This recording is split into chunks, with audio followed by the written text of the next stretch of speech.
Bonsoir, j'allais dire bienvenue au Centre Pompidou et c'est un peu vrai parce que même s'il a fermé, le centre continue à programmer à Paris, dans toute la France et même à l'international, avec notamment une très belle programmation Deleuze qui commence cette semaine à Paris 8 et aussi à MK2 Bibliothèque. Vous allez trouver tous les détails de cette programmation dans le petit programme sur le banc. Et puis, quant à la bibliothèque publique d'information, elle est installée ici, dans ce bâtiment Lumière, depuis fin août. Nos lecteurs sont revenus, nous sommes très heureux de ça et nous sommes également heureux de participer à cette programmation Deleuze avec nos deux invités de choix, François Cusset et Thomas Daquin, qui viennent de réussir l'exploit de mettre en BD la French Theory. Merci beaucoup d'avoir accepté cette invitation. Un très grand merci également à Zoé Sfez qui nous fait l'amitié d'animer cette rencontre. Je lui laisse tout de suite la parole et je vous souhaite une très bonne soirée. Merci Monica, bonsoir. Alors nous, on vous entend, on s'entend peu, on espère que vous nous entendez.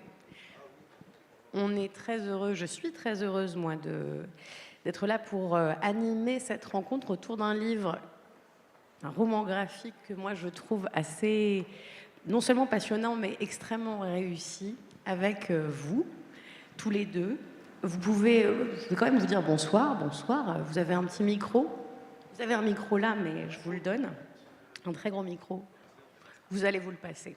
Alors, j'ai hésité sur la manière de vous présenter parce que vous vous présentez tous les deux d'une manière très French Theory, finalement, dans l'encart de ce roman graphique. François Cusset, vous dites qu'après avoir passé 10 ans à New York pour promouvoir aux États-Unis la littérature de la pensée française, vous avez écrit 3 romans et une dizaine d'essais. Je trouve ça très beau que vous commenciez comme ça parce que on va y revenir, vous êtes évidemment historien des idées de la philosophie, on va voir, mais vous enseignez les études américaines à l'université de Nanterre. Vous dites que vous chroniquez, que vous traduisez, et que vous êtes surtout un observateur inquiet du chaos en cours. Et que vous avez rencontré un dessinateur, Thomas Daquin, ce qui est quand même, petite note, un très beau nom pour quelqu'un qui dessine sur l'histoire des idées. Vous avez déjà été l'illustrateur d'un premier album qui est paru chez Delcourt sous le pseudonyme de Géry. C'est pour ça qu'on a du mal à vous trouver quand on vous cherche. Sur votre site, j'ai vu que vous avez illustré des jeux de cartes aussi, et que vous êtes quelqu'un qui est né en 96. Vous vous décrivez comme un amateur de philo, de politique et un usager de la French Theory au quotidien. Alors François Cusset, j'ai quand même envie de rappeler que vous êtes devenu romancier. Et évidemment, je pense que c'est un moment de votre vie qui doit conditionner l'envie de produire ce type d'objet aussi. Mais vous, en réalité, vous avez publié de très très nombreux essais. Contre-discours de mai, Ce qu'Embaumer et Fossoyeur de 68 ne disent pas de ses héritiers, Une histoire critique des années 90, Le déchaînement du monde, Logique nouvelle de la violence, Le génie du confinement, La haine de l'émancipation. Mais on peut peut-être dire quand même que vous avez publié en 2003 un ouvrage qui a eu un très grand succès à l'époque, qui s'appelait, et c'était il y a 22 ans donc, French Theory. Vous allez me rappeler le vrai nom, Foucault, Derrida, Deleuze et compagnie, dans cet ordre, et La mutation de la vie intellectuelle aux États-Unis. C'est un livre pour lequel on vous a beaucoup entendu. Vous êtes devenu un peu le spécialiste de cette notion de la French Theory. Et donc, pour ouvrir cette rencontre, et d'ailleurs en images, j'ai quand même très envie de savoir comment l'envie, ou peut-être, vous allez me dire, l'urgence de revenir sur cette question par un roman graphique est arrivé 22 ans après la parution de ce bouquin qui, et c'est très intéressant, intervient dans un moment sur lequel vous revenez dans le roman graphique qui n'était pas du tout le même moment politique ni en France ni aux États-Unis. Bonsoir. Oui, et merci Zoé d'être là et de cette question. Alors déjà, la réponse la plus simple, c'est que je n'avais même pas idée qu'on pouvait adapter une telle chose en bande dessinée, et c'est les éditeurs, et je dis les éditeurs parce que c'est une association entre 2 maisons d'édition, La Découverte et Delcourt, qui, en fait, c'est une association consistant à adapter une série d'essais entre guillemets, classique de la découverte en essais graphiques. Hein. Il y a des romans graphiques, il y a des essais graphiques. Ils m'ont approché, j'ai dit génial, moi j'adorerais, je connais mal la BD. Et puis, voilà, finalement, ils m'ont mis en rapport avec Thomas, et c'est notre rencontre et notre lien qui a produit la BD. Après, pour répondre quand même sur le fond de la question, ce qui est étonnant, c'est qu'entre 2003 et 2025, il s'est passé 2-3 trucs, non? Enfin, Vaguement. qui font que la French Theory comme objet intellectuel, parce qu'on va voir que c'est pas, ça n'existe pas vraiment, c'est une invention, c'est un packaging intellectuel américain, était quand même quelque chose, en France en tout cas, de très confidentiel en 2003. C'était le sujet de ma thèse, ça n'intéressait pas grand monde, ça intéressait plus à l'étranger. Aux États-Unis, ça avait connu son heure de gloire, c'était en train de rentrer dans le rang, d'être, voilà, on lit ça à la fac, rien de plus. 20 ans plus tard, 22 ans plus tard, c'est un objet idéologique répulsif pour tous les réacs de tous les pays. Hein, unissez-vous contre la French Theory. Et du coup, mécaniquement, logiquement, un objet de ralliement collectif et intellectuel pour, je crois que le mot gauche n'existe plus, mais enfin bon, voilà, quelque chose comme ça, quoi. En fait, alors, je ne pense pas que l'expression soit beaucoup plus familière qu'il y a 22 ans. Hein, si on dit French Theory, je ne sais pas qui saura donner une définition, mais c'est devenu un objet politique alors que c'était un objet d'archive et un objet intellectuel assez confidentiel, quoi. Bon, évidemment, on va revenir sur ce que c'est, ce que ce n'est pas, parce que c'est l'objet de votre livre, en réalité, et c'est ça qui est assez génial. On va revenir sur le fait que ce livre n'est pas une adaptation de votre essai. Il fait autre chose. Et c'est ça que moi, je trouve particulièrement réussi dans cette entreprise. C'est que vous avez vraiment réussi, tous les deux, et avec vos éditeurs, j'imagine, à produire un roman graphique qui tente de donner à voir ou de donner à prendre en main non seulement des idées, mais aussi ce qui se joue dans la nature même de ce corpus, qui n'en est pas vraiment un. Mais pour simplement tester la validité de ce que vous dites, j'ai quand même envie de vous demander à vous, Thomas, vous êtes né en 96, vous vous décrivez donc comme un usager de la French Theory au quotidien, on va voir pourquoi, sans doute, mais quand vous rencontrez François, qu'est-ce que ça vous évoque, ou pas, la French Theory? Bonjour aussi. Mais oui, bonjour. Moi, du coup, donc c'est l'éditeur qui m'a envoyé une liste de livres de la découverte en me demandant un peu lequel m'intéresserait le plus, sur lequel je pouvais travailler en tant que dessinateur. Et un peu par élimination, parce qu'il y avait beaucoup de choses intéressantes, j'étais atterri sur deux ouvrages, dont celui-ci. Et celui-ci, il résonnait bien au niveau d'une époque qui me parle et de culture et d'artistes des années 70, tout ça, qui me parlait déjà visuellement, donc je me disais que je pouvais en faire quelque chose avec la BD. Et il se trouve que ce dont ça parle au niveau philo, politique et tout, résonnait aussi beaucoup avec moi-même, mon quotidien et des références que je peux avoir. Et on s'est très bien entendu aussi, surtout, avec François. Du coup, ça aurait pas pu se faire sans qu'il y ait vraiment une entente intellectuelle forte, parce que sinon c'était trop complexe, quoi. C'était un peu une cathédrale compliquée, quoi. Mais voilà, je sais pas si... Mais alors, je pose la question, très concrètement, et le but n'est absolument pas d'être ni intimidant, ni rien du tout, mais est-ce que vous aviez déjà lu Derrida avant de lire ce livre? Non, j'avais lu une partie de Foucault. Ouais. J'avais essayé de lire 2 pages de Baudrillard, mais 2 pages, je suis un peu généreux.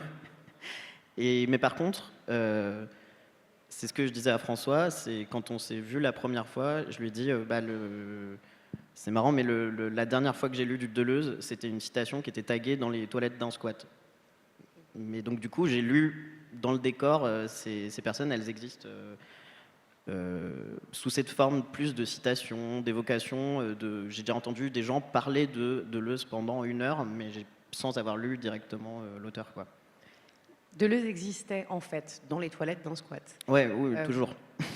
Alors, je pense qu'on va revenir à ça, mais pour comprendre un peu tout ça, je crois que moi j'ai envie qu'on revienne sur l'élément déclencheur qui vous donne envie en 2003 d'écrire ce livre, et sur les éléments déclencheurs qui ouvrent d'ailleurs ce roman graphique, qui nous permettent de dire qu'aujourd'hui, il s'est quand même passé quelque chose. Vous avez donc, vous le dites, travaillé aux États-Unis Et alors moi, je le dis, moi, j'ai un compagnon américain qui a votre âge, Thomas, dont j'ai découvert en le rencontrant qu'effectivement, il avait que du Derrida et du Guattari à la bouche, ce qui était effectivement très étonnant pour moi, puisque soit c'était des très très très très intellos qui les avaient vraiment lus, soit c'était des gens qui, à l'époque, étaient un peu passés de mode, qui étaient vraiment dans un autre endroit. Vous, qu'est-ce qui s'est passé aux États-Unis quand vous arrivez? Qu'est-ce que vous touchez de ce que vous allez raconter aujourd'hui dans ce roman graphique? Bah, j'y ai fait pas mal de choses. J'ai vécu 10 ans donc, à New York, mais j'y ai découvert que ces philosophes que moi j'avais croisés dans mes études, qui me paraissaient voilà, difficiles, compliqués, certains je les avais lus, ça m'intéressait, mais c'était vraiment pour les happy few. J'ai découvert qu'aux États-Unis, des gens non seulement les lisaient, mais surtout faisaient des choses avec. C'est ça la grande... Enfin, l'angle d'attaque de cette bande dessinée et de mon essai, c'est faire des choses avec la pensée. Non pas la lire, l'interpréter, la commenter, faire des dissertes, hein, mais un usage politique, artistique, existentiel, hein, c'est-à-dire aussi tout à coup lire Foucault et, voilà, et voir les choses autrement. Donc, il y avait des gens qui faisaient des choses avec. Il y avait surtout, enfin, c'est bizarre de dire ça, mais il était possible de les lire, de se passionner pour eux, de faire des choses avec, sans nécessairement les comprendre. Ça m'a énormément... Vous voyez, ça décomplexe tout de suite, c'est-à-dire qu'en fait, on sort de l'esprit très, très parisien, normalien, c'est-à-dire l'exégèse, la compréhension exhaustive, etc. Et puis, très concrètement, j'ai eu une responsabilité d'agent, c'est-à-dire que je représentais les éditeurs français pour la vente de droits de langue anglaise en littérature et en sciences humaines. Et là, j'ai découvert que quand il y avait un bouquin de Derrida, les éditeurs, mais tous les éditeurs, même commerciaux, me faisaient des enchères. Mais des enchères, alors, pas des millions de dollars, hein, des enchères, mais qui pouvaient monter jusqu'à, vous voyez, des avaloirs à 10 000, 15 000 dollars, alors que pour leur vendre, je sais pas, ce qui marchait en France à l'époque, je dis n'importe quoi, Anna Gavalda, vous voyez, bah, ça les intéressait pas, et s'il y avait un avaloir proposé, c'était 200 euros, 200 dollars. Donc 200 dollars pour Anna Gavalda, 15 000 dollars pour Jacques Derrida, c'est bizarre de le dire comme ça, mais ça m'a mis la puce à l'oreille. Je me suis dit, mais qu'est-ce qu'ils ont? Ils sont fous, ces Américains, comme dans Astérix, quoi, vous voyez. Alors, qu'est-ce qu'ils ont? Ils ont peut-être ce fameux virus de la French Theory. Je pense qu'on peut commencer par une planche, si vous voulez bien, Thomas. Parce qu'en fait, dans ce roman graphique, il y a cette scène qui a lieu en 2022. Est-ce que vous pouvez juste me la raconter? Et vous, François, ou vous... Thomas, me dire à quoi elle correspond, et notamment vous qui publiez ce bouquin en 2003, revoir cette scène et cette prise dans la bouche d'un certain Jean-Michel Blanquer, qu'est-ce que ça suscite chez vous? Je la raconte et je te laisse.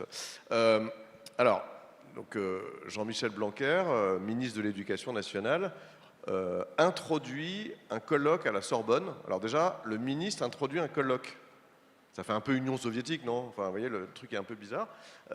Et le titre du colloque à la Sorbonne, en janvier 2022, c'est « Reconstruire après la déconstruction ».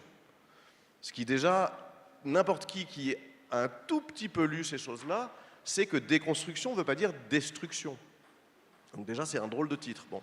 Et c'était un rassemblement d'idéologues, d'éditorialistes, tous assez conservateurs, en tout cas très opposés à tout ça, qui disaient, voilà, il faut reconstruire. Et il a introduit ce colloque, hein, en ministre, et enfin, d'ailleurs pas en tant que ministre, en tant que fondateur du laboratoire de la République, ou pour la République, je ne sais plus. Pour la République, je crois. Qui est une sorte de machine de guerre anti-woke, fondée donc par Blanquer. Et cette citation, je ne sais pas si vous arrivez à la lire, est authentique. Hein. Moi, je l'ai découvert dans la transcription de l'introduction du colloque. D'une certaine façon, c'est nous qui avons inoculé le virus avec ce qu'on appelle la French Theory. Maintenant, nous devons fournir le vaccin. Alors, il n'avait pas de masque, mais virus, ça nous a donné envie de lui mettre un masque, évidemment. Ouais. Et puis on sortait, voilà, 6 mois avant, 1 an avant, il y avait quand même la pandémie, le confinement, etc. Et d'ailleurs, 1 an jour pour jour avant, et c'est la première image de cette BD, il y avait l'assaut des Trumpistes sur le Capitole. Et donc, en fait, nous, on commence la BD en disant, voilà, on est dans un moment fasciste, pas de menace fasciste, de fascisme réellement existant, que cet assaut sur le Capitole résume, illustre. Un an plus tard, presque pour l'anniversaire, des intellectuels français trouvent que c'est beaucoup moins grave que ce qu'ils appellent le virus woke et ses inspirateurs lointains qui seraient ces philosophes français. Donc c'est tellement délirant qu'on a commencé là-dessus. Donc voilà, après si vous voyez plus sérieusement de quoi il s'agit de... Mais ça, je pense que Thomas en parlera aussi mieux que moi, mais de ces luttes minoritaires qui vont des luttes décoloniales aux luttes de genre et de minorités sexuelles, mais aussi aux luttes sociales traditionnelles, à tout ce qui relève d'un groupe social minoritaire revendiquant ses droits, etc., qui, effectivement, certains d'entre eux, certaines de ces luttes se réfèrent à certains de ces textes, mais aussi à beaucoup d'autres, se réfèrent à des textes du monde entier d'ailleurs, parce que c'est une philosophie du pluriel, de la diversité, de la minorité. C'est une philosophie qui s'oppose à la vision unitaire de la vieille métaphysique occidentale. C'est une philosophie critique de l'Occident conquérant et impérialiste. À ce titre, ça a pu inspirer les jeunes woke. On n'aime pas le mot, on met toujours des guillemets parce que c'est un mot inventé par ses ennemis en vérité, ça ne veut rien dire. Mais voilà, on s'est dit, voilà un objet philosophique qu'un ministre présente comme un dangereux virus, ça mérite une bande dessinée, quoi. On va revenir quand même sur ça, mais le titre de ce livre, qui paraît donc aux éditions Delcourt, mais avec la découverte, qui s'appelle donc Friche Théorie, itinéraire d'une pensée rebelle. On ne va pas arriver sur la slide finale, mais en réalité, elle raconte comment, passé au prisme des États-Unis, il reste des choses qui seraient peut-être pas restées, ne seraient pas restées, parce qu'aussi, ces penseurs, ces penseuses, ces penseurs, parce que c'est surtout des mecs, les Français, après, même s'il y a beaucoup de femmes côté américain, deviennent un groupe, alors qu'ils n'en sont absolument pas un. C'est ce récit que vous faites, et j'aimerais quand même qu'on rentre un peu dans le dur de comment on s'y met quand on veut construire un roman graphique sur ça. Parce que, alors déjà, est-ce que vous êtes parti du bouquin de l'essai originel, qui déjà lui-même comportait pas mal d'idées, des idées de fantômes, des comparaisons à des grands acteurs sur certains de ces penseurs, de cette clique en fait, parce que c'est cette clique qui est une clique un peu hétéroclite, et peut-être qu'on peut aller à la page suivante, mais déjà, il fallait choisir un point d'entrée pour présenter ces gens, choisir un début. Je crois qu'il était quand même assez évident, mais comment vous avez commencé à travailler sur un objet graphique pour retranscrire ça? Pourquoi est-ce que peut-être aussi, Thomas, vous aviez la sensation que ça s'y prêtait bien, vous? Alors, il y a deux questions. Hop, la première question, du coup, choisissez celle que vous voulez. La mise en place, ça a été... En fait, on a été là-dessus très vite arrêté par notre éditeur. Alors, déjà, j'avais fait un premier dossier qui était juste des planches de test dans lequel on a expérimenté un peu un personnage fantastique qui faisait de la philo, etc. Et pour voir le ton de la BD. Et suite à ça, quand on a mis en place un peu les idées, au début, je nous avais dessiné, moi et François, en train de discuter et de faire le truc, ce qui est un peu la mise en place classique pour ce genre de BD. Et c'est notre éditeur qui est juste là, qui nous a dit non, il n'y a pas besoin, juste comme un essai, quoi, exprimer ce que vous voulez dire et ça se suffira à soi-même. Et du coup, on est beaucoup plus parti sur une table des matières et un plan de dissertation un peu classique, quoi, par chapitre. Et c'est comme ça qu'est arrivée cette notion de chapitre dans la BD. Et on a juste suivi, oui, un plan étape par étape, et ensuite on l'a fait un peu séquence par séquence. Et on a tout le long coécrit vraiment au fur et à mesure, c'est-à-dire qu'on se voyait. Et je prenais des notes, je faisais le storyboard de nos discussions, et ça faisait des allers-retours comme ça. Et donc je recevais jamais un scénario écrit que j'illustrais ou sur autre chose. Donc on a vraiment essayé d'avoir le processus d'écriture le plus spontané possible quand on le faisait. Voilà. Je ne sais pas si tu veux ajouter... Non, moi j'ai moins à dire sur le processus lui-même d'écriture que sur la stupéfaction en fait, que ça a été pour moi, qui suis extérieur à l'univers graphique, de voir Thomas travailler.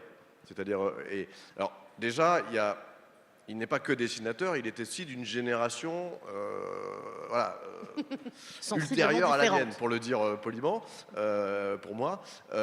Et du coup, il y a eu une exigence de sa part qui était une exigence générationnelle, c'est-à-dire l'idée qu'il fallait que cette BD, par ses dessins, mais aussi par ses idées, parle à la jeunesse. Alors, pas à toute la jeunesse, mais à la jeunesse que ça concerne, à la jeunesse militante, à la jeunesse que la philo intéresse, voilà, mais à la jeunesse, aux gens, pas de 2003, hein, de 2025, d'une part, et puis ensuite que ce soit accessible et compréhensible, donc surtout pas l'adaptation de mon essai où on aurait le texte de l'essai illustré comme ça par des images. Et en fait, moi je l'ai vu faire, alors parfois je comprenais rien parce que je pensais qu'il gribouillait, qu'on discutait tous les deux et qui gribouillait, vous savez, comme on gribouille un peu nerveusement, je sais pas, pour s'occuper, quoi, pendant qu'on parle. En fait, il produisait, voilà, une esquisse assez exacte du résultat final. Enfin, il pensait en dessin, voilà. Et c'est de ça qu'il s'agit. C'est-à-dire, moi, ce qui m'a stupéfait, c'est le fait qu'on puisse expliquer, sans les réduire, sans les caricaturer, des concepts aussi difficiles que ceux de Foucault ou de Deleuze, en dessin, avec assez peu de mots. Il y a même des fois, il y a des partis pris sur certaines pages, il n'y a aucun mot. Donc là, il n'y a même pas le langage pour aider. Voilà. Et alors, on peut peut-être parler il y a un chapitre de la BD qui est le chapitre le plus, à la fois le plus difficile et le plus délirant, et qui est, je pense, l'originalité de cette BD. C'est le deuxième chapitre. C'est le chapitre que nous, on appelle le chapitre des personnages conceptuels. On s'est dit, on ne va pas faire une BD sur des philosophes en chair et en os, hein, Foucault et Deleuze, stars aux États-Unis, parce qu'on ne veut pas faire un biopic et parce que ce serait contraire à leur pensée. Ce sont des gens qui ne veulent se mettre pas en avant et qui considèrent que la pensée compte plus que les gens qui la formulent. Et donc on a inventé vraiment des super-héros qui sont des concepts super-héros. Il y a 5 concepts super-héros. Les 5 fantastiques. Voilà, les 5 fantastiques, c'est le titre du chapitre. Et par ces concepts, enfin par ce dessin, on explique, voilà, des choses aussi difficiles que la norme, selon Michel Foucault, la normalisation, ça c'est le personnage Norma, la machine désirante chez Deleuze et Guattari, donc il s'appelle Desmac, et il est plein de tuyaux, plein d'organes, plein de... Voilà. Déconstructo, bien sûr, qui embrume tout, enfin il fume la pipe et du coup tout est dans un nuage en permanence. C'est plutôt Derrida cette fois-ci. Qui d'autre? Sim est un magicien qui fait disparaître ou apparaître des objets. Sim, c'est le simulacre, la simulation. C'est Baudrillard, c'est l'idée qu'il n'y a plus que des signes, il n'y a plus de réalité. Et le dernier, c'est LOF, L-O-F, Line of Flight, c'est la ligne de fuite. C'est un autre personnage de Deleuze et Guattari. C'est le personnage, c'est nous tous en fait, qui ne va jamais droit parce que vous savez, le point de fuite en perspective, il n'est jamais droit puisqu'il se perd précisément. La perspective a une limite optique et donc il dérive, il part. Et c'est la dérive qui fait que vous inquiétez pas, ça n'ira jamais entièrement tout droit. La dérive est possible. Voilà, bon, on finit là-dessus. Ces 5 personnages, voilà, font rentrer conceptuellement dans la French Theory. Et là, moi, voilà, coup de chapeau éternel à Thomas, parce que je ne savais pas qu'on pouvait faire ça, voilà, tout simplement. Et on peut le faire. Non mais Thomas, je voudrais... En fait, ce qu'il y a d'assez génial dans ce roman graphique, c'est qu'il est le résultat, on le comprend, d'une communication qui est très dynamique et d'une conception très relationnelle, finalement, du bouquin que vous voulez faire, parce qu'il est aussi censé raconter un processus très dynamique et un processus relationnel. C'est en ça que non seulement faire une biographie était problématique, mais parce qu'en plus, ça ne rendait pas compte de l'objet de ce que vous étiez en train de raconter. Cette idée des 5 super-héros comme ça, et de cette stratégie-là, notamment, vous venez de le dire, il y a des pages où il n'y a pas de mots, mais comment vous avez bossé justement cet équilibre entre ce que l'image dit et ce que le concept donne? Comment vous avez fait? Déjà, comment elle est née? Il y avait cette idée de problème à résoudre qu'on ne voulait pas vulgariser la pensée de Deleuze ou la pensée de Guattari, parce que, enfin, déjà, il faudrait une BD déjà entière, je ne sais pas si c'est très pertinent en plus, mais du coup, on voulait aussi parler de comment ils ont été reçus aux États-Unis, et donc ce qu'on montre, c'est pas la pensée de Deleuze, c'est la pensée de Deleuze vue par le prisme des États-Unis et vue par notre prisme à nous, qui expliquons comment les États-Unis l'ont reçu. Et donc, il fallait pour ça avoir des avatars pour pas faire s'exprimer les philosophes par eux-mêmes et leur faire dire ce qu'ils n'ont pas dit. Et c'est un peu comme ça qu'est née l'idée des personnages conceptuels en eux-mêmes. Et moi, pour ce chapitre, le médium de la BD, c'est vraiment un truc qui me passionne, que j'adore. Et jouer avec ces codes et s'en servir, c'est quelque chose qui permet vraiment beaucoup plus de choses que ce qu'on pense. C'est-à-dire que là, on n'a pas l'exemple sous les yeux, mais par exemple, pour la différence de Derrida, pour moi, différence de Derrida, c'était différence avec un A, c'était juste, je savais pas ce que ça voulait dire, il a mis une faute d'orthographe pour faire un truc de philosophe. Hein. Et du coup, quand il me l'a expliqué avec le verbe différer, et comme quelque chose qui est différé par rapport à autre chose. Et la notion du temps en BD, elle est représentée par l'espace de la page. Donc il n'y a pas besoin d'expliquer avec beaucoup de mots. Fait. Il suffit que la bulle arrive derrière le personnage et la bulle est différée par rapport au personnage. Donc là, à ce moment-là, c'était beaucoup de la traduction entre François qui m'explique un concept, moi qui m'en imprègne et qui ensuite le résout, le problème qui est comment on le met en image. Et sachant que moi-même, je suis un lecteur de BD assez flemmard, donc s'il y a un gros pâté de texte, je préfère aller lire un roman.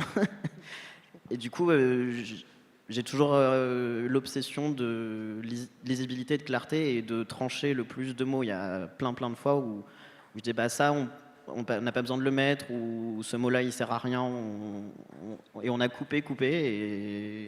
Mais entre les coupes, il y avait vraiment de l'espace avec les dessins, parce que la BD, c'est un art qui permet vraiment beaucoup de choses. C'est de la lecture, mais qui peut être silencieuse, comme au cinéma, on a des séquences silencieuses qui évoquent des choses. Là, on peut faire ça, et on peut avoir un livre sans mots, ce qui est quand même un champ des possibles encore plus large que juste des phrases. Qui est un champ des possibles. Alors, c'est complètement fascinant. François Cusset, moi, je pense qu'on entend bien le plaisir qu'il y a eu à travailler, mais particulièrement sur ces questions, parce qu'il faut quand même revenir sur l'histoire que vous racontez. On va revenir aussi sur les choix de couleurs, la manière de traiter en réalité dans cette table des matières qui se veut dynamique, qui ne pouvait pas en fait être un récit purement chronologique, même s'il a de ça. Et c'est ça, je pense, la richesse du propos, où il y a des dessins du texte qui ont des statuts différents en réalité.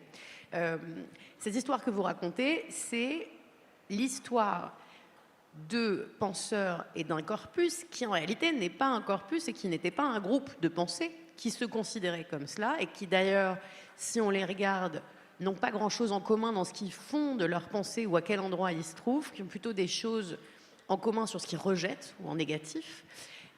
Et ce que vous tentez de décrire, c'est comment ils sont reçus aux États-Unis, notamment grâce au contexte américain de ces campus. Ça, je pense que c'est un truc que moi, je n'avais jamais vu formulé de manière aussi claire, que les campus, c'est un endroit d'épanouissement où tout est fait pour l'épanouissement intellectuel, à un moment où en France, en 68, il va se passer exactement l'inverse, mais où tout est fait aussi pour que la pensée ne sorte pas de ces lieux et qu'elle n'infiltre pas le monde capitaliste. Et en réalité, ce qui devient la French Theory, c'est déjà que cette pensée, qui est particulière et qui est très différente, va être reçue comme elle ne l'aurait jamais pu l'être en France. Oui, elle est clairement plus familière, plus lue en fait aux États-Unis, mais que sur les campus. Ça nous rappelle déjà une évidence qui est importante à rappeler par les temps qui courent, c'est que les États-Unis ne sont pas un monolithe. C'est pas juste un gros monstre trumpiste, c'est plein d'enclaves, et l'université, notamment l'université dans les humanités, dans ces disciplines-là, c'est une enclave stupéfiante parce que c'est une enclave politiquement très radicale, plus que les universités françaises. Alors, vous direz c'est de la politique rhétorique, oui, c'est-à-dire que ça se passe dans une bulle de discours. Mais voilà, moi je me souviens, j'habitais encore aux États-Unis, j'y allais souvent, les attentats du 11 septembre 2001 ont produit une énorme culpabilité chez les intellectuels universitaires aux États-Unis, parce qu'ils se sont dit c'est de notre faute. C'est de notre faute, ça fait 30 ans qu'on critique l'Occident, l'impérialisme, l'homme blanc, les États-Unis, etc. C'est nous qui avons produit ça. Bon, c'est un peu bizarre de dire ça, mais C'est-à-dire qu'il y a une radicalité de mots, quoi. Et puis il y a le reste de la société qui est à l'abri de ça, heureusement, parce qu'effectivement, il ne faut surtout pas que ces théories dangereuses voilà, empoisonnent le système social assez conservateur des États-Unis. Donc il a fallu présenter ça, il a fallu présenter voilà, ce que c'est que l'université américaine, pourquoi on y remet en question tout, pourquoi est-ce que toutes ces minorités sexuelles, ethniques, culturelles s'y sont épanouies, et ont inventé plein de mots nouveaux. Et puis voilà, et puis raconter. Alors on raconte quand même, parce que c'est aussi ça qui est passionnant avec la French Theory. Il y a eu un moment où, avant d'entrer dans l'université, ces textes, ces auteurs, ces concepts, ont un peu frayé ailleurs, dans la contre-culture, en art, en cinéma, même dans les clubs punk de musique de New York dans les années 70, vous voyez. Alors, voilà, c'était pas Bob Dylan, mais ces textes ont eu une sorte d'aventure extra-universitaire, pré-universitaire, et tant mieux parce que ça veut dire que du coup, voilà, il y a la caution de l'existence. Ces textes ont éclairé des existences avant d'être des bouquins sur des étagères d'université. Alors, oui, je ne sais pas si vous voyez cette case-là où on voit une page de texte de philo avec lequel on peut rouler un joint. C'est aussi la métaphore permanente du livre, c'est la métaphore principale, c'est la métaphore chimique, la métaphore de la drogue. Parce que les réactionnaires, les conservateurs américains ont accusé la French Theory et surtout ses interprètes américains. Ces interprètes américains, c'est des grands auteurs américains, des femmes beaucoup, Judith Butler, Gayatri Spivak, Edward Said, les ont accusés d'empoisonner les esprits de la jeunesse américaine, hein, comme on a accusé Socrate de faire pareil 3000 ans avant.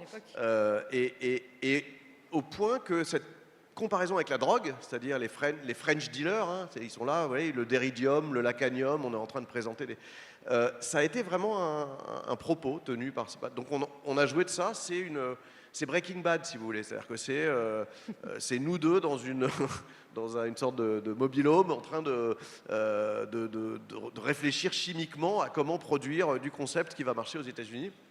Il y a une métaphore psychotrope, qui est aussi une façon de dire que la philo, la pensée comme ça radicale, est vertigineuse, fait tourner la tête, fait voir autrement, au sens où la rétine voilà, est abîmée par vous voyez, une pilule.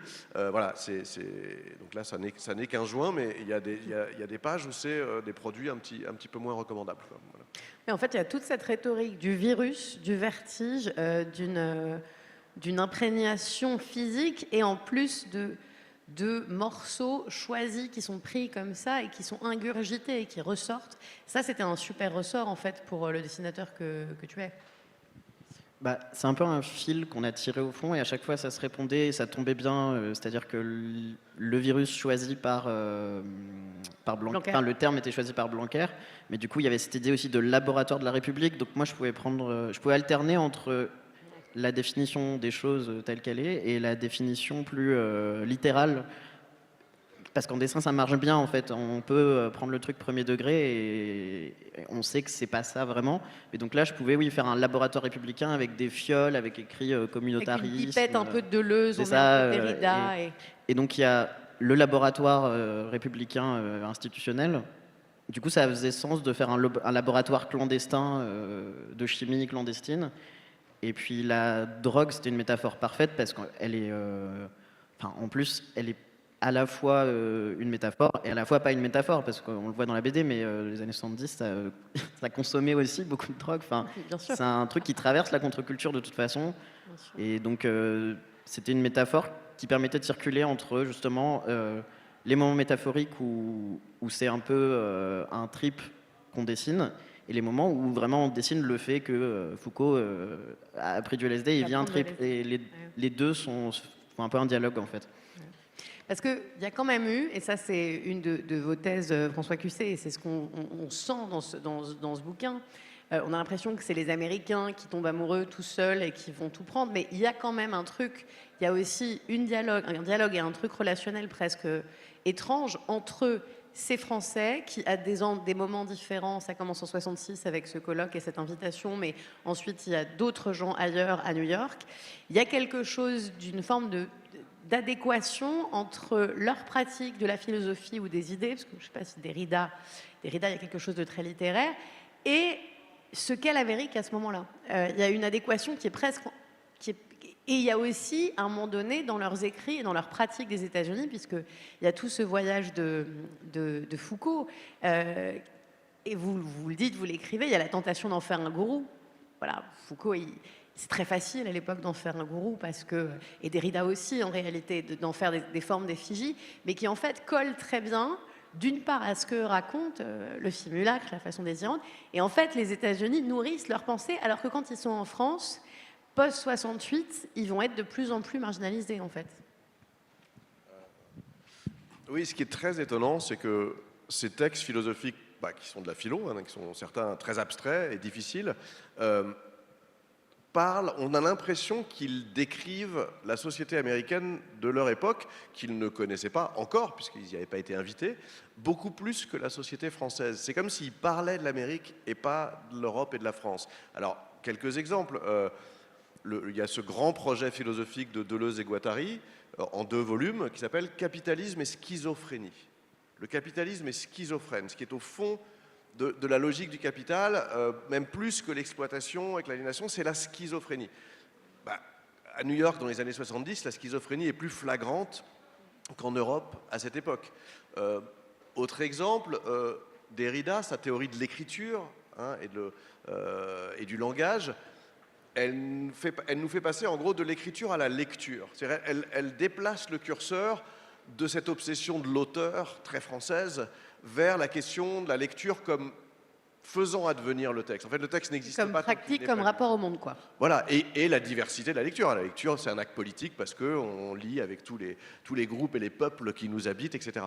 Cette idée-là, elle était beaucoup plus faite pour les États-Unis que pour la France, etc., etc. Et quant à Baudrillard, qui parle de simulacre, de simulation, qui, quand il a découvert les États-Unis, est tombé amoureux de l'Utah, c'est-à-dire de Las Vegas, en fait, donc des casinos, du désert et de cette image-là de l'Amérique. Des fausses tours Eiffel, des faux tours. Voilà, quand il décrit le hasard, le simulacre, on a l'impression que c'est de Las Vegas qu'il parle. Donc vous voyez, ce n'est pas l'objet de leur travail, mais on a l'impression que c'est... Et la rencontre s'est aussi jouée là, c'est-à-dire qu'il y a eu une sorte de convergence improbable. Alors, c'est pas ça qui explique leur marginalisation en France. Ce qui explique leur marginalisation en France, c'est le changement politique à la fin du XXe siècle, enfin, le reflux, la fin des mouvements des années 60-70. Vous savez, en France, on fait tout différemment. Donc, chez nous, le reflux et la répression, elle a pris la forme de l'élection d'un président de gauche. Alors, c'est un peu paradoxal, parce que c'était une bonne nouvelle au départ. Mais voilà, en gros, leur marginalisation s'explique par le fait que la philo en France dans les années 80 porte le nom de Bernard-Henri Lévy plus que de Jacques Derrida, même si l'un a été le prof de l'autre. Voilà. Donc, alors qu'aux États-Unis, comme ça se passe dans les enclaves universitaires, on peut faire de la philosophie difficile, même si on ne la comprend pas. On en tire des conclusions politiques, artistiques. On ne regarde pas apostrophe, puisque c'était l'émission. Et en fait, le philosophe n'est pas censé passer à la télévision. Alors qu'en France, il est censé passer à la télévision et vendre des livres. Aux États-Unis, ce n'est pas le sujet. Et ça, c'est une scène que vous racontez très bien. Alors en fait, dans cette construction de ce roman graphique, oui, qu'on peut voir, je ne sais pas si elle y est celle-là, on voit pas, mais sur ces moments-là des années 80, bon, ça c'est une partie de vos apports dans vos essais, et pas que dans vos essais. François Cusset, c'est effectivement ces années 80 qui sont mitterrandiennes, mais qui sont aussi Bernard Tapie et BHL. Et ça, c'est assez génial. Il y a aussi la convocation, c'est pas grave, vraiment, on a déjà des très beaux. Et en fait, au cœur de votre bouquin, il y a ces fameux 4 fantastiques. Donc tous ces concepts qui sont géniaux parce qu'ils se placent entre des moments où vous nous faites le récit de ce qui s'est passé avant, et puis après, ce gros corpus, qui est un peu le corpus où on peut voir, on peut reconnaître des choses qu'on a lues, comprendre comment elles fonctionnent, comprendre comment elles se transforment, dans franchement un exercice de symbiose assez fou entre du concept écrit et du dessin, mais surtout par le dessin. Vous en arrivez à ce qui se passe après. Et ce qui se passe après, en fait, c'est aussi un peu ce qui s'est passé entre votre essai, François Cusset, et aujourd'hui. Pas que, mais il y a aussi ça. Voilà, ça c'est Est-ce que vous pouvez l'un ou l'autre me décrire cette planche parce que c'est le cœur finalement de ce bouquin. C'est un peu indescriptible, c'est une grosse pelote compliquée, mais c'est là aussi une idée, moi je trouve parfaitement adaptée à l'objet de Thomas. Oui, l'importance dans cette histoire, c'est les devenirs, c'est les effets, c'est les conséquences, c'est pas les causes. En fait, la French Theory, c'est une série de philosophes qui nous ont guéris de notre obsession des origines. D'accord ? En Europe, on est un peu obsédé des origines, vous avez remarqué. D'ailleurs, vous savez, moi, mes étudiants, qui sont souvent des étudiants et des étudiantes étrangers ou étrangères, me disent, mais c'est très bizarre, dans votre pays, les gens insistent pour savoir d'où on vient. Alors, je dis, mais vous inquiétez pas, ça ne veut pas dire qu'ils sont racistes, hein, c'est une question peut-être un peu maladroite, c'est pas du... Mais voilà, il y a cette obsession des origines, et voilà, on va pas... C'est un peu caricatural, mais les États-Unis sont depuis le début, jouent beaucoup de cette idée du devenir, des conséquences, des effets. Bon. Et ben, du coup, ce qui est intéressant, c'est pas d'où vient la pensée de Derrida et pourquoi Deleuze écrit comme ça, c'est quelles sont leurs conséquences. Et ben, leurs conséquences, c'est dans cette pelote, c'est une série de mouvements politiques, c'est une série de très grands intellectuels américains, finalement traduits en français, comme Judith Butler, comme Gayatri Spivak. C'est une série de gros coups de colère des réacs américains, qui sont des coups de colère réussis, puisque ça les a menés au pouvoir, à force de dénoncer le relativisme, les irresponsables, etc. C'est les conséquences. Donc c'est aussi un album sur les conséquences de la pensée, voilà, qui sont des conséquences pour le meilleur et pour le pire, quoi. Ouais.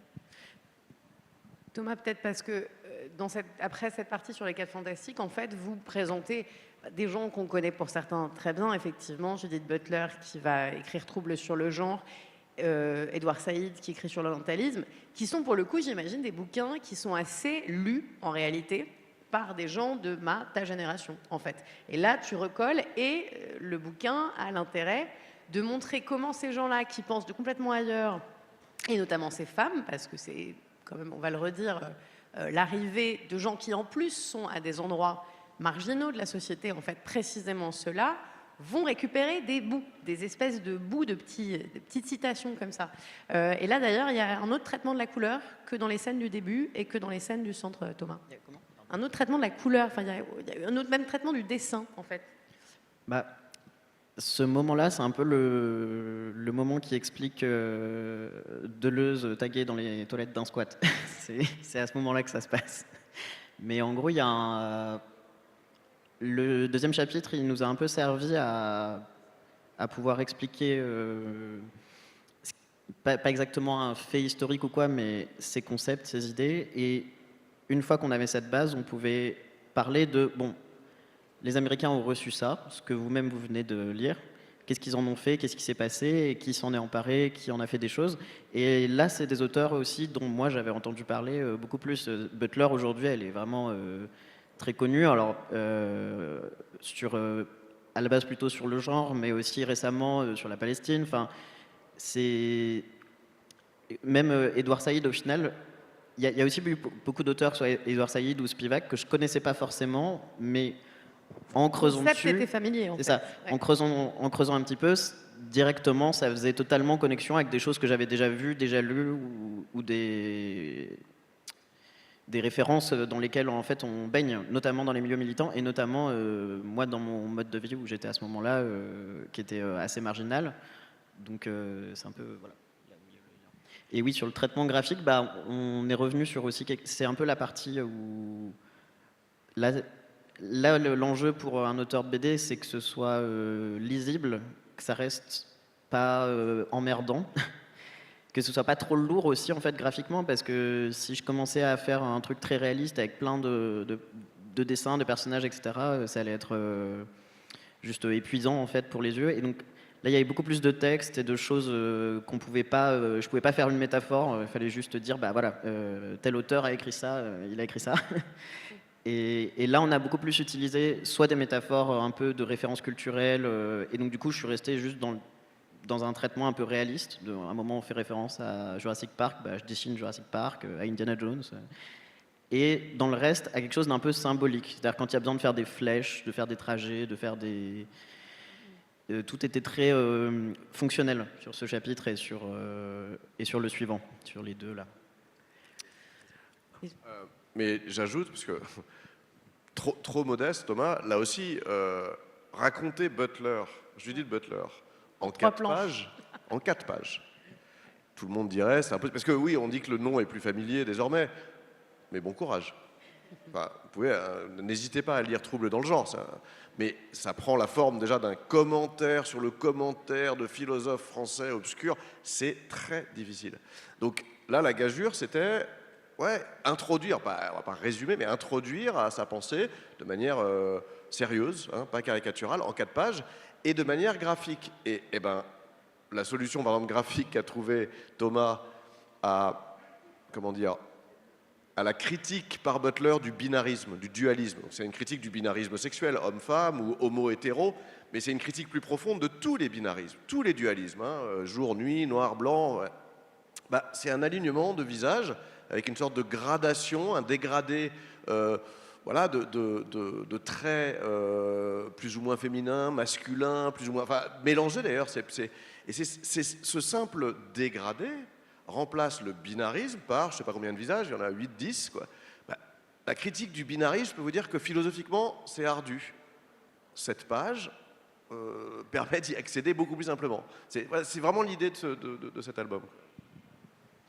Oui, puis sur Butler, par exemple, elle fait partie des autrices où très rapidement, c'était assez intéressant on entend beaucoup parler, mais de poser ce qu'elle est et ce qu'elle n'est pas. C'est-à-dire que, par exemple, elle est souvent associée à la transidentité, comme si elle avait écrit un livre Trouble dans le genre, comme genre, c'est un mot qu'on associe à la transidentité, c'est presque comme si elle avait écrit un livre sur la transidentité, alors que pas du tout.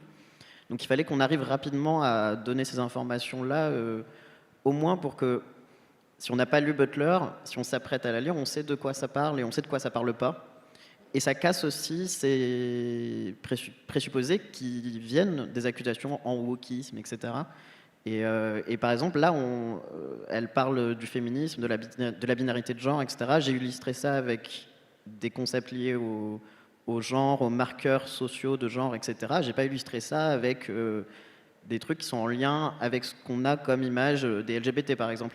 Là où ça concerne plus épistémologie du placard Sedgwick, où là, par exemple, ça parle vraiment plus de théorie queer. Et on s'est amusé avec le placard, avec l'image du placard très littérale, avec des auteurs qui sont au placard. et à chaque fois, ouais, un peu le dialogue avec François, c'était comme il fallait qu'on épure au maximum. C'était un peu de quel est le piège dans lequel on tombe quand on ne connaît pas. Et moi, je le connais vu que je ne connais pas bien ces auteurs. Et contrecarrer ce piège-là. Et c'est le plus important, et après si on arrive à résumer un peu et à donner envie de les lire, c'est plus important que d'expliquer leurs pensées, parce que ça c'était impossible, c'est plutôt un apéritif, hein, mais il n'y a pas le repas complet. Mais en fait, on arrive à la fin, parce qu'en plus on va arriver à la fin et j'ai envie que ce public ait le temps de poser des questions, sinon on ne serait pas French Theory, et c'est quand même toujours mieux, mais justement, il y a un peu cette notion du piège. La fin du bouquin, ça consiste à dire qu'il y a certainement, et c'est aussi la folie de tout ça, finalement peu de gens qui ont lu, et ces gens dits de la French Theory, que même les Américains qui travaillent à partir avec eux, etc., sont même pas nécessairement lus par les gens qui parlent du wokisme. Et donc, c'est de revenir à, c'est quoi cette boîte à outils, François Cusset et Thomas, la fin du bouquin, elle décrit quoi, et justement quels étaient ou quels sont les pièges qu'on a aujourd'hui à l'endroit précisément de cette notion, mais aussi de tout ce qu'elle a enfanté. Là aussi, c'est né d'un dialogue entre nous. L'idée, c'est qu'il faut vraiment faire comprendre, on n'est pas obligé de lire ces auteurs-là, mais il faut faire comprendre qu'il n'y a pas de monolithe. Là aussi, ce n'est pas une unité, ce n'est pas une pensée unique, justement. Ce n'est pas un programme politique et idéologique, comme leurs détracteurs le disent, hein, comme ils le disent du wokisme. C'est des gens qui sont d'ailleurs en désaccord les uns avec les autres, hein, ces philosophes français. Et dans l'œuvre de chacun d'entre eux, et de leurs interprètes américains encore plus, ça part dans tous les sens, c'est intotalisable, et c'est un des grands messages politique de ces pensées. C'est-à-dire que il n'y aura pas un système, ça ne fera pas un système. Donc on a décidé de terminer sur... Bon, on termine sur un voyage où on fait un tour du monde pour montrer plein d'usages de la French Theory, de l'Afrique du Sud, à l'Inde, à l'Europe de l'Est, etc. Et aussi, on termine par la boîte à outils. La boîte à outils, c'est une réponse célèbre que Foucault et Deleuze, dans un entretien des années 70, ont donné à l'intervieweur qui disait pour vous, c'est quoi la philosophie? La question chiante, quoi. Et il répondait une boîte à outils, au mieux. Ils ont dit, je crois, au mieux, une boîte à outils. Voilà. Donc là, on a fait boîte à outils, et on a fait boîte à outils pratique pour aujourd'hui. Donc par exemple, on a inventé un kit langage. Donc le kit langage explique comment on peut modifier le langage, saisir là où le langage tue, fait mal, au contraire, le faire produire du collectif, de l'empathie au langage. Donc voilà, boîte à outils avec des tournevis, avec tout à coup, il y a, je ne sais plus lequel, Édouard Glissant, donc écrivain martiniquais, c'est pas de la French Theory, mais enfin, il vient aider, il apporte ses outils. Vous voyez, on veut finir sur quelque chose d'utilisable pour que ça soit en devenir et ça parle pour aujourd'hui. Puis on termine quand même, pour que la boucle soit bouclée, sans spoiler ceux et celles qui vont le lire, par le colloque sur lequel on avait commencé. Donc le colloque il se termine, les idéologues réac et les ministres sont sur leur portable, reprennent leur voiture, sont pressés, la place de la Sorbonne est vide, les 5 fantastiques reviennent.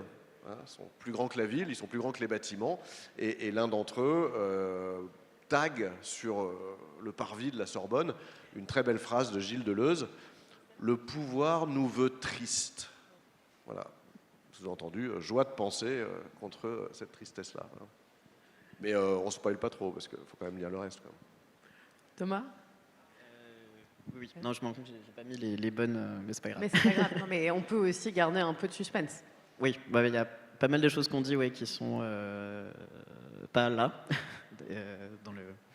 Mais la partie boîte à outils, c'était aussi, on a fait les drogues, la partie un peu intellectuelle, et là on passait sur aussi des usages militants, et donc on a voulu avoir une métaphore très pratique, ce qui était concrète, et puis qui encore une fois, moi, me permettait de jouer avec plein d'aspects, les bulles et le langage. En fait, en BD, une bulle, c'est une forme, donc cette forme, elle peut devenir un personnage qui se bat, donc c'est une manière visuelle de dire ce qu'on aurait pris 15 phrases à dire sur le langage, à une conséquence, etc. Et il y a plein de choses comme ça. Pareil, une bulle, ça se répare avec du scotch. On sait qu'une bulle, c'est de la parole, parce qu'on a tous lu Astérix enfant, donc si on répare une bulle, on comprend qu'on répare le langage. Enfin, c'était que de la résolution de problèmes comme ça tout le long. Et on a essayé au mieux, et je pense que ça c'était avec François un truc sur lequel aussi on était vachement en accord, d'exposer des manières dont a été exploré ce militantisme, mais on ne dit pas lequel est le bon, le mauvais, et on dit même si c'est normal si certains vous paraissent mauvais, si certains vous questionnent ou qu'on ne les comprend pas. Enfin, je trouve ça vraiment important parce que justement, l'attaque la plus dangereuse et la plus réussie que font les réactionnaires, c'est de nous faire croire que ce qu'ils appellent le wokisme, et qu'on va résumer par tous ces aspects militants qu'on décrit, est totalisant et totalitaire et ne prend qu'une seule forme, alors que c'est un espace de négociation constant, que si vous avez déjà parlé avec 2 personnes différentes de gauche ou LGBT ou dans l'antiracisme, vous savez que tout le monde discute en permanence et n'est pas d'accord sur les méthodes, sur le fonctionnement, etc. Et que c'est très vivant et que c'est très dangereux de nous-mêmes se percevoir comme on veut qu'on se perçoive, c'est-à-dire comme dans quelque chose de totalitaire. Et c'est dans le conflit, dans la négociation, dans tout ça que naissent beaucoup d'idées. Et c'était vraiment quelque chose sur lequel ça me paraissait important de casser. Je pense qu'il y a des personnes qui, de bonne foi, ont cette peur des idées, ont cette peur du militantisme. Et s'il y a des personnes qui se pensent ou qui se sont vues dire qu'elles étaient réac, lisent ça, je pense qu'elles... C'est un peu une main tendue de vous inquiétez pas, c'est un bordel et c'est bien justement, c'est le côté positif de tout ça en fait. Si Si on venait donner un manuel et dire c'est ça qu'il faut faire, là effectivement, peut-être vous auriez raison de trouver ça problématique et de venir le critiquer. Mais voilà.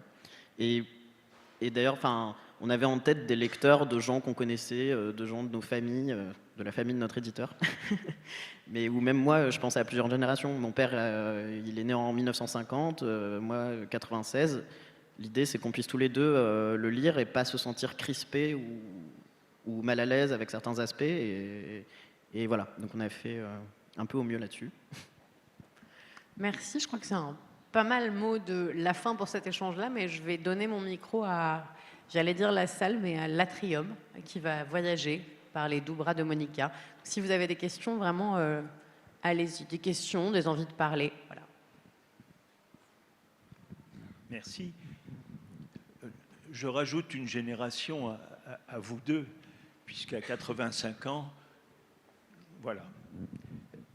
J'ai affaire à la philosophie et aussi à la littérature.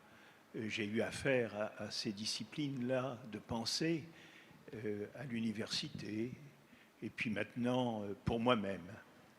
Alors, je vais vous taquiner un petit peu parce que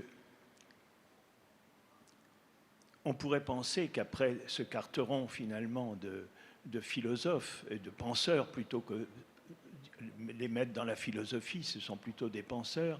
Dans cette époque de degré zéro pour moi de la pensée, on voit bien qu'ils ont des choses à jouer.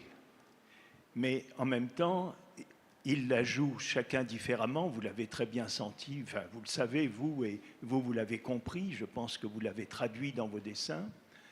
Mais en même temps, ils font partie de la plotte. Alors, je vais vous poser quelques questions.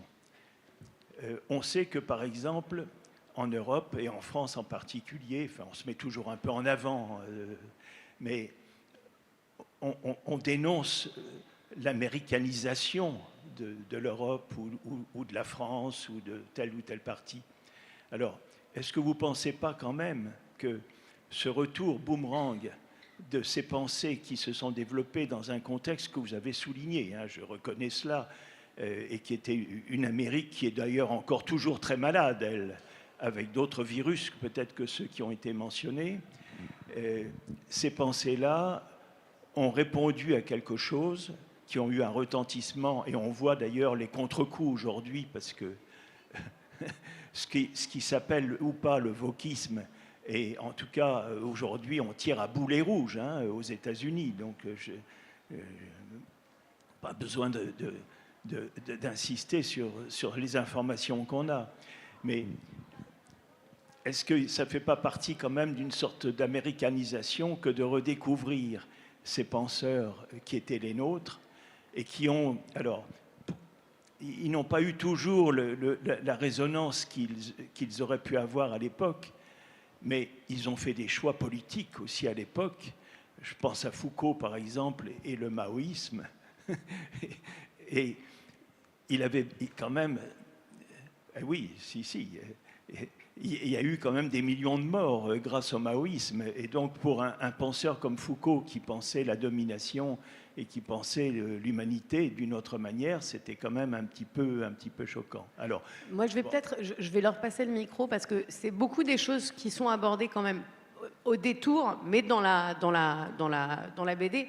Juste sur, alors peut-être je peux juste sur l'américanisation, mais sur ça, notamment, je crois que je suis obligée d'introduire en disant que l'une des raisons, tout ce que vous venez de citer, fait aussi partie des personnages en fait. Et du succès. Alors déjà, le maoïsme de Foucault, il faudra qu'on en reparle, parce que c'est moins célèbre que son adhésion aux idées de la CFDT à la fin de sa vie, quoi. La CFDT étant assez peu maoïste, mais bon, on en reparlera. Mais disons qu'il y a eu beaucoup de dérives maoïstes intellectuelles à cette époque, je vois très bien de quoi vous parlez. Michel Foucault n'est pas le bon exemple, mais c'est un détail. L'américanisation, oui, mais si vous voulez, c'est trop simple, parce que, alors d'abord, c'est un peu comme vous savez, le nuage radioactif de Tchernobyl, quoi. C'est-à-dire qu'il va s'arrêter aux frontières, bien sûr, hein. Il n'atteindra pas la France. L'idée du protectionnisme intellectuel et idéologique, c'est-à-dire que la France doit rester indemne d'influences néfastes telles que ces idées ou ces pratiques universitaires bizarres américaines est impossible. C'est même pas un jugement en bien ou en mal, c'est même pas que cette américanisation serait souhaitable ou condamnable, c'est qu'elle est inévitable, de même que, parce qu'il n'y a pas que l'Amérique, de même que les influences viennent d'ailleurs, de même que cette pensée américaine fait le tour du monde, c'est ce qu'on raconte à la fin, s'imprègne de marxisme indien, d'anti-occidentalisme chinois, d'indigénisme d'Amérique latine, et c'est ce mix improbable et sans unité qui nous revient. La French Theory, c'est aussi l'histoire de l'échec du protectionnisme intellectuel en France. Hein, c'est comme si on avait mis dehors une pensée et des auteurs qui effectivement n'étaient pas centraux ou l'ont été très peu ou très peu de temps chez nous.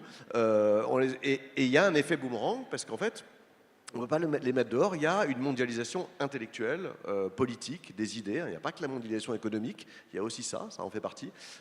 Donc il est inutile d'essayer de se protéger des virus qu'on a produits, puisque de toute façon, les gens prennent l'avion, n'est-ce pas? Enfin, les idées aussi, quoi. Je ne sais pas si c'est une réponse. Non, mais justement, j'allais dire, c'est bien parce que ça nous permet de parler du seul chapitre dont on a un peu moins eu le temps de parler. Mais c'est exactement ça, justement. C'est sur le fait que je pense que oui, il y a une américanisation de ces concepts pour ce qui est des auteurs américains, qui sont en fait pas si nombreux dans ce dont on parle, parce que déjà beaucoup sont des auteurs qui sont des immigrants, donc ils arrivent aux États-Unis avec un bagage culturel qui est déjà un mélange, et ils interprètent la French Theory et elle leur parle parce qu'ils sont de ce mélange. Et en fait, la French Theory états-unienne a plutôt été une antenne relais qui ensuite a diffusé tout autour de la planète. Et quand on parle à un moment d'un auteur japonais qui utilise Derrida pour parler de pop culture, c'est la culture japonaise dont il parle, c'est un auteur français. En fait, il en a entendu parler parce que les facs américaines ont fait exister à l'international ces personnages, mais lui les interprète avec sa culture qui n'est pas américaine. Et pareil pour un auteur indien, chinois. Enfin, et notamment, moi je trouve par exemple, on en parle beaucoup, mais l'Amérique du Sud est extrêmement importante là-dedans. Et dans une autre Amérique, justement, on parle de l'Amérique, on sous-entend l'Amérique du Nord, on parle aussi d'Amérique, il y a l'Amérique du Sud, et l'Amérique du Sud a fourni aussi des intellectuels et des auteurs qui sont inspirés de tout ça. Et du coup, oui, il y a une américanisation des idées sur une partie de ces idées, mais pas sur toutes. Et c'est par contre une mondialisation de ces auteurs français, et moi je trouve que c'est ce qui est passionnant là-dedans. Une ou deux, mais une question. Bah, du coup, voilà. Vous avez terminé tout à l'heure en disant que, en nous faisant croire que c'était des discussions ouvertes, pas dogmatiques, etc. Mais dans ce cas-là, comment se fait-il qu'il existe ce qu'on appelle le phénomène de la cancellisation, où des petits groupes condamnent un autre groupe, font en sorte que des professeurs d'université soient renvoyés, qu'ils ne puissent même plus exercer leur métier? Comment se fait-il qu'il y ait cette destruction civile de personnes? Alors là, qui a envie de répondre à cette question? Donc vous avez utilisé le mot destruction. Je passe le micro, mais comme il passe par ma bouche, du coup, je ne peux pas m'empêcher de dire un mot, qui est qu'il y a une cancel culture aux États-Unis, effectivement, mais vous avez vu qui la pratique. Hein. Ouais. Bah, oui, déjà, il y a une notion de force en place, de qui a la force d'application. Parce qu'en fait, il y a une volonté de censurer des idées qui ne sont pas les nôtres, de les empêcher d'exister, etc., de tous les côtés, et tout le temps. Et elle est normale, en fait, c'est le conflit intellectuel qui prend cette forme. Après, il y a le rapport de force. Si une minorité décide qu'une personne ne doit pas s'exprimer, mais qu'elle n'arrive pas à le faire, mais qu'on entend parler du fait qu'elle a essayé de la faire se taire, on va beaucoup plus déformer ça en disant que c'est de la cancel culture. Et quand une majorité fait, par exemple, disparaître d'un programme institutionnel ou quelque chose comme ça, on en entend un peu moins parler, parce qu'en fait, c'est dans l'hégémonie, mais c'est une forme de cancel culture qui existe aussi et qui est, elle, avec beaucoup plus de conséquences matérielles. Mais elle est moins visible, et c'est totalement compréhensible qu'on ait qu'on ait cette peur, qu'on se dise bah moi je sais pas, je suis prof, j'ai telle idée, j'ai dit ça un jour et on m'a dit que j'étais raciste, on m'a dit que j'étais transphobe et on veut m'interdire d'enseigner à cause de ça, etc. Et en fait cette lutte politique, elle est normale et en fait elle a toujours eu lieu, mais par contre elle est aussi mise en avant et déformée comme quelque chose qui serait la totalité du débat intellectuel, alors qu'en réalité, c'est pas le cas. Preuve en est de la discussion qu'on est en train d'avoir, et c'est ça qui est vraiment positif, en fait, au final. Et donc, ces luttes internes, ces débats, etc., ces conflits qui sont violents parfois, c'est-à-dire qu'il y a des gens qui se retrouvent à être remis en question dans leur légitimité, parfois de professeurs, et parfois c'est des erreurs. Il y a des fois où je pense que ça peut être des effets positifs et des effets négatifs. Il y a des ratés, il y a des expérimentations. Et la notion d'expérimentation intellectuelle dont on parlait, qui a lieu dans les facs américaines, etc., c'est important de ne pas oublier son aspect d'expérimentation qui est important et qui implique des erreurs. Et si tout se passait bien, ce serait inquiétant. Ça voudrait dire qu'on est justement dans un contexte où il n'y a plus l'espace de débat et de discussion. Donc je trouve ça même rassurant au final. Peut-être la dernière ou on n'a pas le temps. On prend peut-être une dernière. Je suis quand même. Ouais, bon. Allons-y. Je rappelle aussi que vous dites qu'il y a une conséquence physique sur la vie des gens, madame, mais il y a des conséquences physiques aussi sur la vie des gens dans l'utilisation des mots, par exemple, ou des problématiques comme ça. Mais bon, allez-y. Bonjour, j'avais une question pour François Cusset, parce que j'ai pas toujours l'habitude de rencontrer des philosophes et tout ça. Et dans la BD, il n'y a pas la présence de Michel de Certeau. J'ai l'impression que Michel de Certeau, il est proche, enfin, je l'associe plutôt à la pensée postmoderne, et en même temps, j'ai l'impression qu'il n'est jamais vraiment rattaché à ça quand je me documente dessus et quand je me documente sur la postmodernité. Je voulais savoir pourquoi. C'est super émouvant d'entendre son nom prononcé, parce que c'est improbable. Donc c'est un penseur de cette génération-là qu'on peut tout à fait mettre dans le même groupe, puisque les Américains, quand ils étudient la French Theory, ils étudient aussi De Certeau. Il est assez différent des autres. C'était un jésuite, un peu défroqué.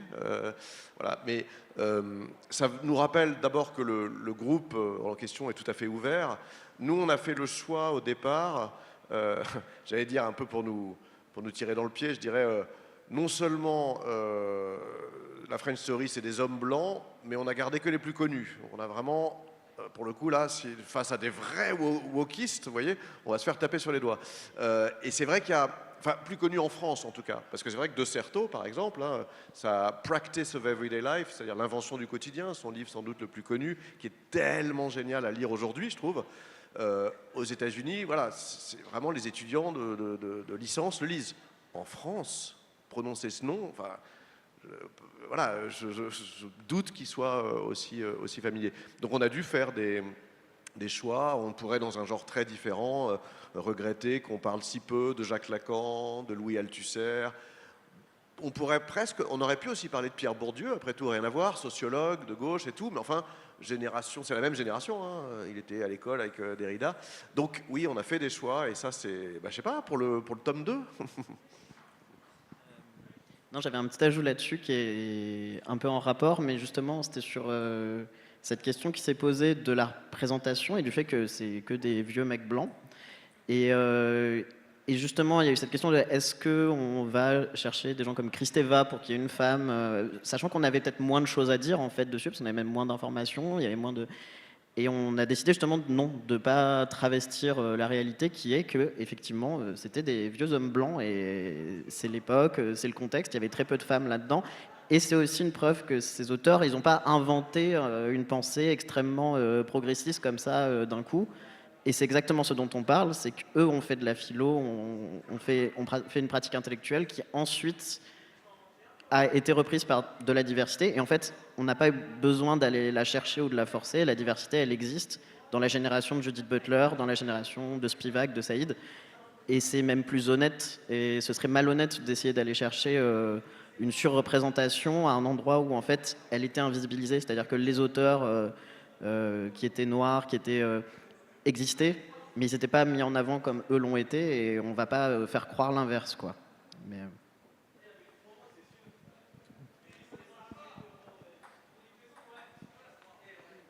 Évidemment, ils n'étaient pas invités en 66 dans ce fameux colloque.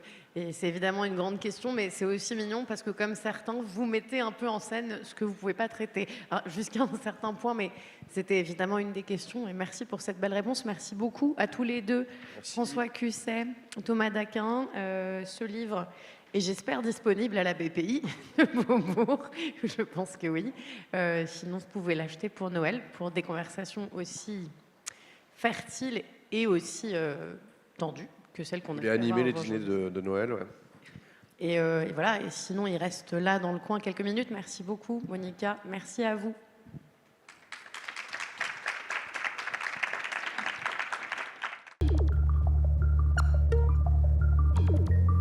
La